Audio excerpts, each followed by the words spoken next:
Trig transformation graphs.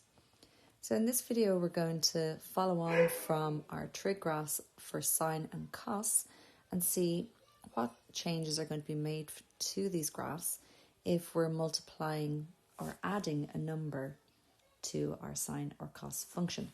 So the first one we're going to have a look at here is y equals minus sine x. So you're going to pause the video and complete the table, making sure your calculator is set to degrees. And then we're going to sketch the graph and sketch the original sine graph and see how has this affected or transformed our graph. Okay, so checking your table, making sure your values are correct. And let's plot our graph. So we have out to 0 up to 0, out to 45 down to minus 0.71, out to 90 down to minus 1, out to 135 up to minus 0.71, out to 180 up to 0, out to 225 up to 0.71, out to 270 up to 1, out to 315 up to 0.71, out to 360 and up to 0. And as accurately as we can, if we sketch our graph by joining our points.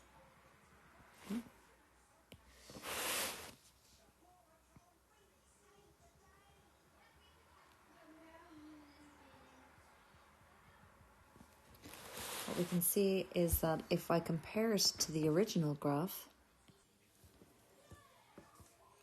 where this one is y equals minus sine x, and the one on the right is y equals sine x, we can see that the graph has actually been reflected in the x-axis.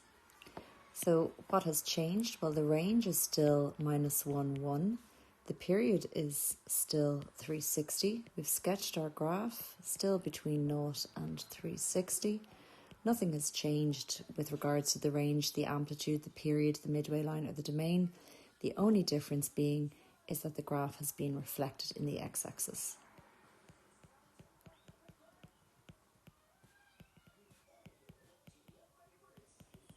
And the reason being is that sine x is the original function, and all I'm doing is I'm multiplying the outputs by minus 1. So in other words, all the y values have changed sign, and therefore that's why it has been reflected in the x-axis. Let's do the same for cos. So pause, complete your table. So checking your values are correct, and just note that that first one was incorrect there. It shouldn't have been 1.29, should change that to minus 0.71. And if we sketch our graph, then our first value is out to 0 down to minus 1, out to 45 down to minus 0.71, out to 90 up to 0, out to 135 up to 0.71, out to 180 up to 1, out to 225 up to 0.71, out to 270, 0, 315, minus 0.71, and out to 360 and down to minus 1. So again, as accurately as you can, nice smooth curve.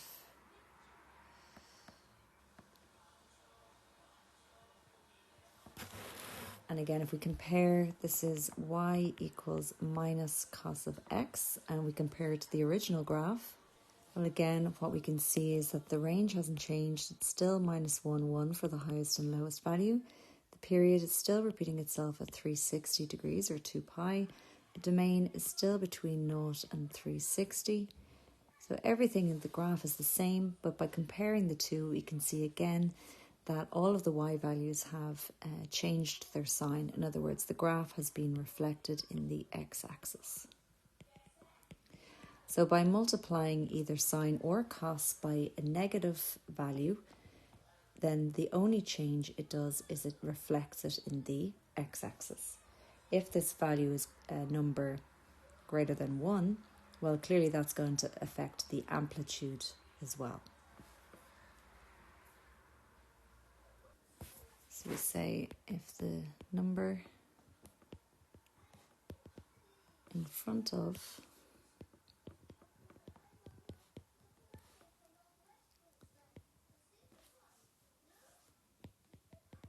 the function sine or cos is negative, then the graph is reflected in the x-axis.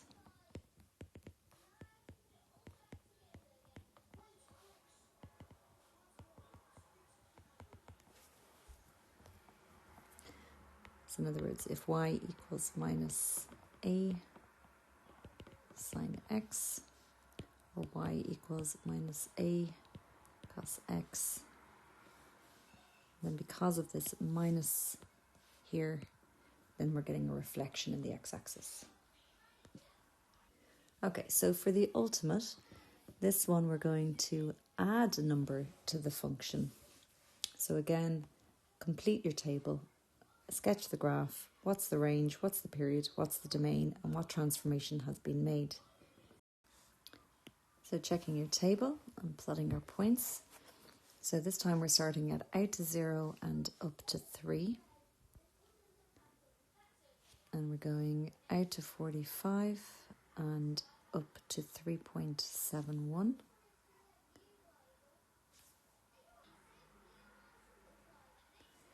Out to 90 and up to 4. Out to 135 and up to 3.71. Out to 180 and up to 3. Out to 225 and 2.29. Out to 270, 2, 315 and 2.29. Out to 360 and up to 3. Now, because we know this is a sine graph, we know the sine graph always starts at the midway line. What's interesting to note here is that the highest value we had was 4 and the lowest value we had was 2 this time instead of minus 1 and 1. So in other words, our range is going to be minus 2, 2. And if we look at, sorry, not minus 2, 2, sorry. What am I saying there? The highest is 4 and the lowest was 2, so the range is 2 and 4. And if we look halfway between 2 and 4 is the number 3. So if I use green here, what we're actually going to see is that our graph is now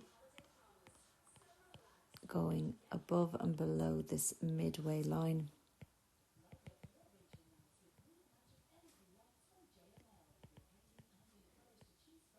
And that midway line is represented by the line y equals 3. So in other words, the equation of the midway line is y equals the constant that it's passing through on the y-axis.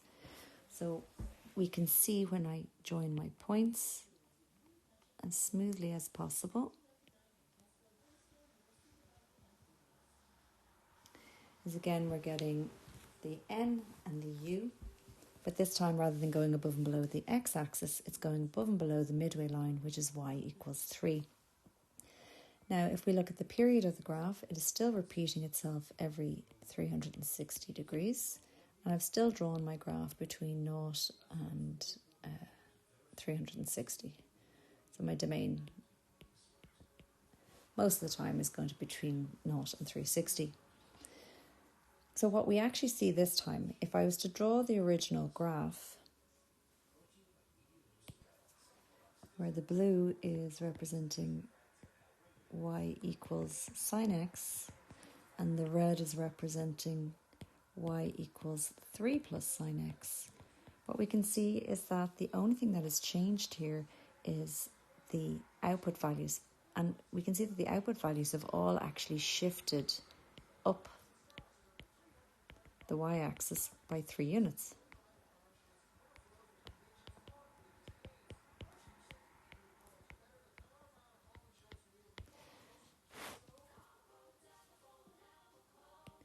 So let's see with a cos graph.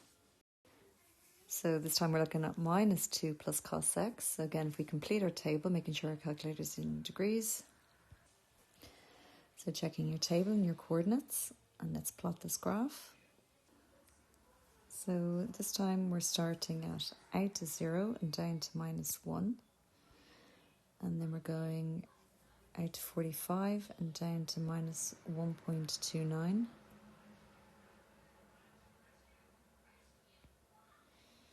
out to 90 and down to minus 2, out to 135 and out to minus 2.71,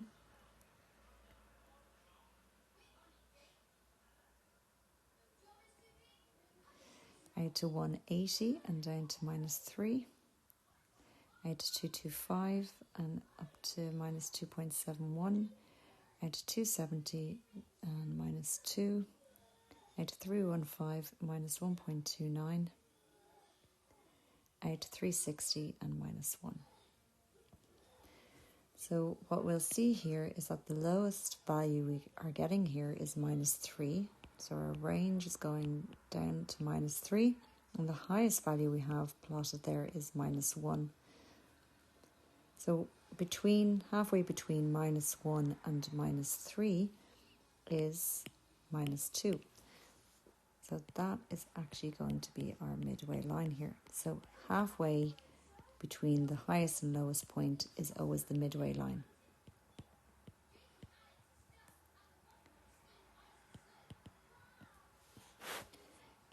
In other words, the midway line here is the equation y equals minus 2.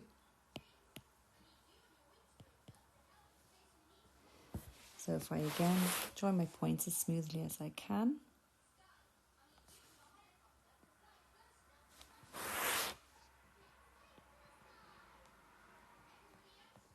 and if I was to plot the original graph there, as we can see this time, rather than the graph moving up, it's actually shifted down. So it's moved in a downward direction, and all of the y values have actually shifted down 2 units.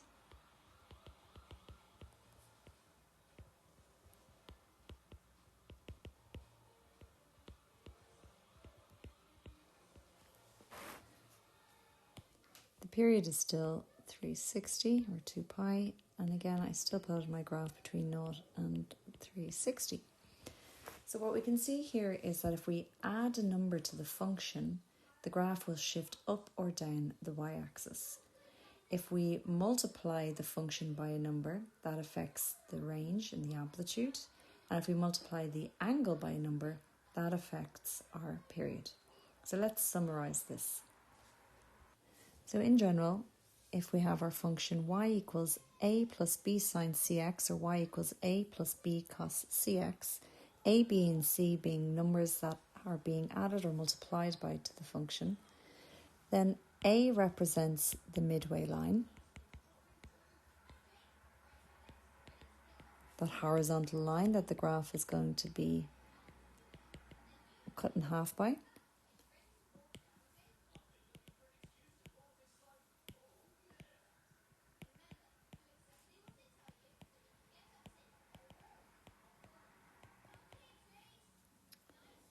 B represents the amplitude of the graph, which is the height above the midway line.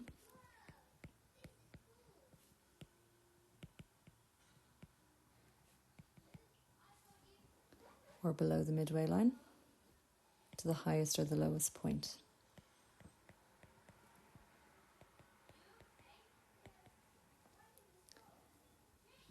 Then if I want to find my range can be found by getting A minus B, A plus B.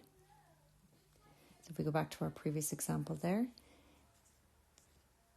if we have y equals minus 2 plus cos x, then A was minus 2, B is the number in front of cos there, which is 1, and C is the number in front of x, which is 1. Then the range was equal to A minus B, so that's minus 2 minus 1, and A plus B is minus 2 plus 1. In other words, the range is minus 3 minus 1, as can be seen from the graph. And if we were looking at the period, well, the period is found by dividing 2 pi by the number in front of the angle. Or, of course, if we're working in degrees, Well, 360 degrees divided by c. So in this case here, the period was 360 divided by c, which was 1, and therefore we still got the period to be 360 degrees. If we go back to the previous graph, where the function was y equals 3 plus sine x, we can see a is 3, b is 1, the number in front of sine x, and c is 1, the number in front of x. Therefore, my range is a minus b, so 3 minus 1, a plus b, so 3 plus 1, which gives me 2, 4, as can be seen from the graph. And the period is 360 divided by c, which is 1. In other words, my period is 360. So by looking at the formula, we can write down the range and the period, the midway line and the amplitude, and we can then sketch the graph as a result. Or we can be given the graph, write down the midway line, the amplitude, the range and the period, and then write down the function. So we have to be able to do both. Draw the graph using the function or figure out the function using the graph. Okay, so let's have a look at sketching the graphs when we're given the functions. So if we look at the first one here, we're asked to sketch y equals 1 plus 2 sine x. So if we check, our general equation is y equals a plus b sine cx. So that means that a must be 1, b must be 2, and c must be 1. So that means that I can write down my range, which is a minus b, a plus b. So that's going to be 1 minus 2, 1 plus 2. So therefore my range is going to go from minus 1 to 3. I know the period is going to be, we're going to do it in radians this time, so 2 pi over c. So that's just going to be 2 pi over 1, which is 2 pi. My midway line is a. So therefore my midway line is going to be y equals 1. So the graph is going to be symmetrical above 1. And not symmetrical above 1, sorry, it's going to be the line y equals 1 is going to cut the graph in half. And also then my amplitude, so the height above the midway line is b. So in this case the amplitude is going to be 2. So it's going to be 2 units above the line y equals 1 and 2 units below the line y equals 1. So we're going to start by marking in the midway line. I'll do it in green. So my midway line passes through y equals 1.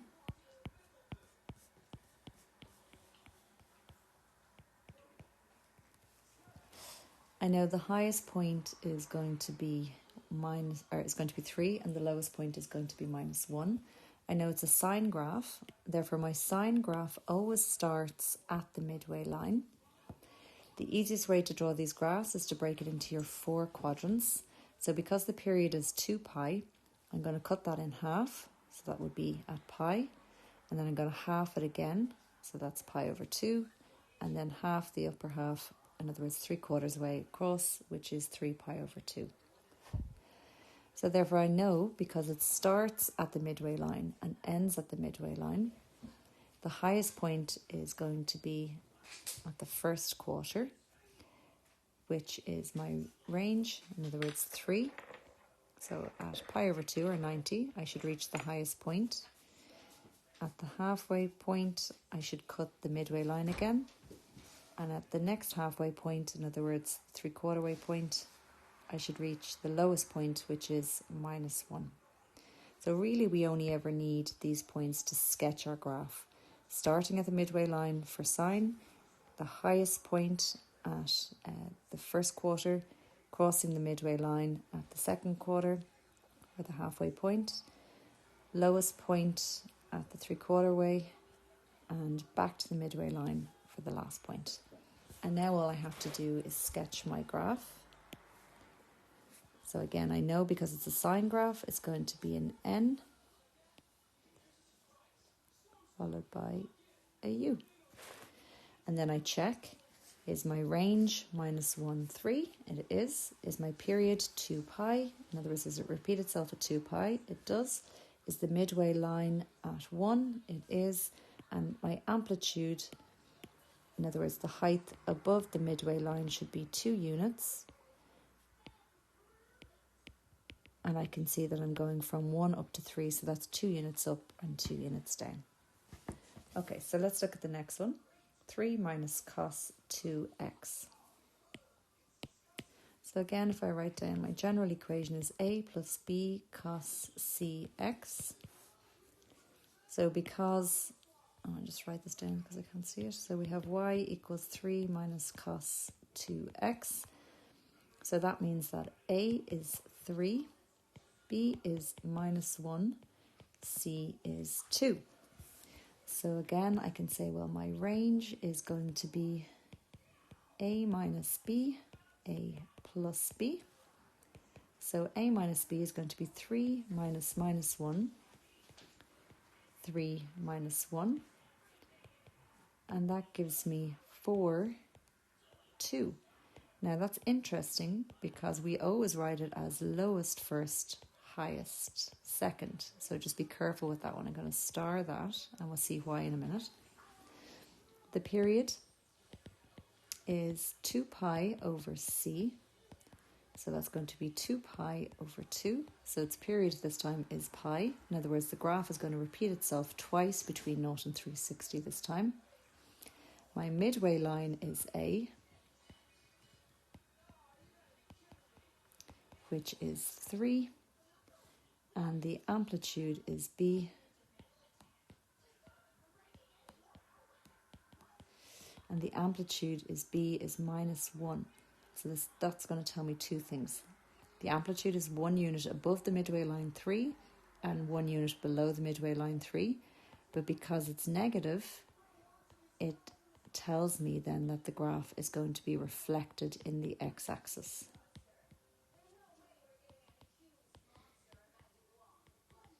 Okay, and that's why we had to switch around my range values there, because of this reflection in the x-axis. Okay, so we always start by sketching our midway line. So my midway line is through the number 3.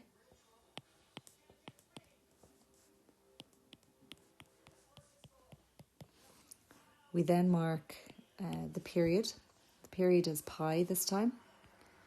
So we start with the period. I'm just going to look at the first part of the graph before we look at repeating it. We know that there's always the 4 quadrants. So I'm going to cut that in half, and then half again, and then half again. And then I'll do the same for the second repeat of the graph. So half it again, half it again, and ending at 3 pi. Okay, so because it's a cos graph, it starts at the highest point, and the highest point in this case is 4. But because it's reflected, it's actually going to be reflected in the x-axis, which in this case will actually be the lowest point, which is 2. So you have to think carefully about this one. So normally we'd start at the highest point, which is 4, but because it's reflected in the x-axis, we have to start at the lowest point. We're then going to go and see, well, what happens normally to our cos graph. So we would then normally have it cutting the x-axis at the first quarter, going to the highest point at the second quarter, in other words, the halfway point, coming back to the x-axis at the 3/4 way point, and then going to the lowest point at the period. Okay, so let's just sketch that first part of the graph. So we're going up and down. That's not very smooth. We need to make sure these are always smooth. Harder to do it on the iPad. And then we repeat again. So again, it's going to cut at the first quarter. It'll cross the x-axis at the second quarter, or the halfway point. It'll be at the highest, crossing at the x-axis, at the midway line, I should say, sorry, and back to the lowest point. So in other words, the graph is repeating itself twice. Okay, So again, we double check. Range 2, 4. Midway line is at y equals 3. We have the amplitude, so check I'm 1 unit above the midway line, and I can see I'm going from 3 to 4. So that is correct. The amplitude is 1 unit above and 1 unit below the midway line. And the period then is pi. So I'm fitting this graph twice between 0 and 2 pi. So always watch for the negative sign, because that means we have to make sure the graph is reflected. Okay, so what happens if we're given the graph? How can we write down the function? Okay, so first thing we have to always do is identify, is it a cos or is it a sine graph? So remembering that the sine graph always starts at the midway line. So I can see from this graph my range is -2 to 4. Therefore, the midway line is halfway between the highest and the lowest point. So halfway between 4 and -2, well, that's 4 units above, 2 units below, so that's 6 units in total. So therefore, half of 6 units must be 3. So in other words, the amplitude has to be 3 units. And the midway line then must be halfway between 4 and -2, which is y equals 1.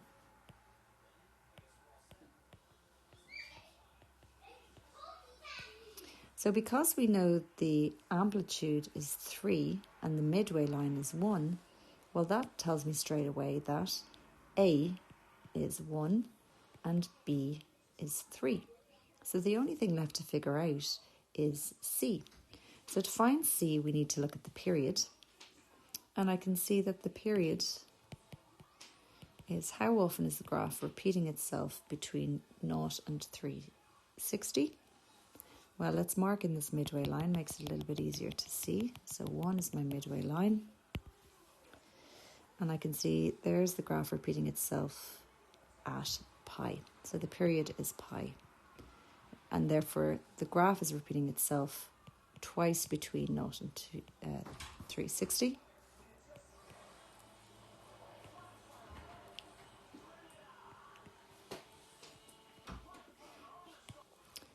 So therefore, there's two ways in looking at how to find C. We can say that normally the period is 2 pi over C. So I would say the period 2 pi over C must equal pi.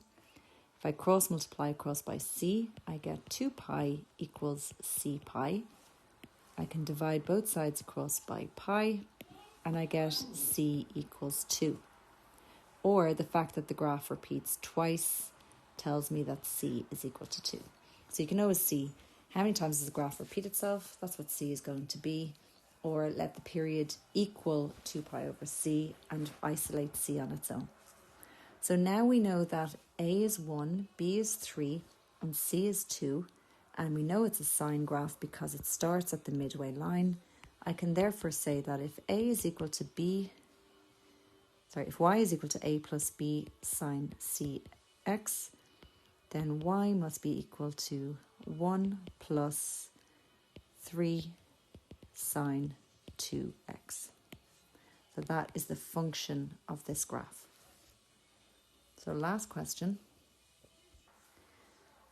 Okay, so again, we're going to write down the function of the red graph this time. The black graph is showing us the original, which is giving us a hint that we're going to be doing a cos graph because it's starting on the y-axis. And it's starting at the highest point, not the lowest point. So we know it's going to be a normal cos graph, not a reflected one. So what we want to do is identify the range to help us find the midway line. So the lowest point is -4 and the highest point is 0. So our range is -4, 0. Therefore, that tells me that the midway line must be halfway between the highest and the lowest point. So therefore my midway line is going to be represented by the line y equals -2. So let's mark in our midway line on our graph. So that's the line y equals -2. And we know that the midway line is always the letter A. So that tells me that A must be equal to minus 2.